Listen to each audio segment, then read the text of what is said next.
የጋዛው ጦርነት ሊያበቃ ይሆን?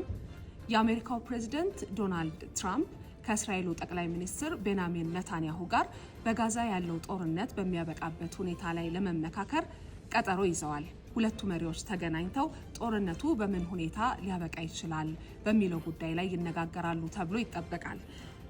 እስራኤልና ሐማስ መካከል ያለው ግጭት ከ22 ወራት በላይ የተሻገረ እንደሆነ ይታወቃል።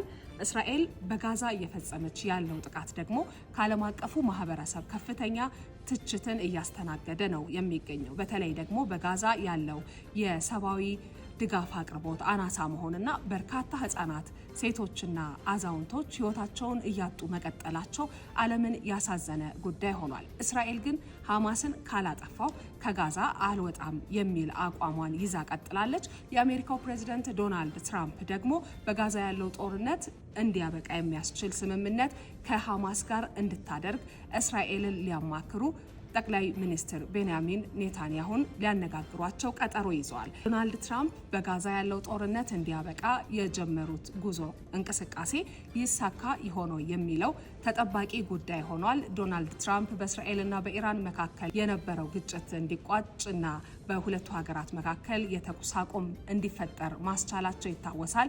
አሁን ይህን ያሳኩት ይሆን የሚለው ደግሞ ሌላኛው ተጠባቂ ጉዳይ ነው። ዛሬ በዜና ኢትዮጵያ የተመለከትነው የውጭ ዘገባችን ነው። ዜና ኢትዮጵያን በኢቲቪ ዜና ቻናል እና በዶት ስትሪም አማራጮች እንድትከታተሉ እንጋብዛለን።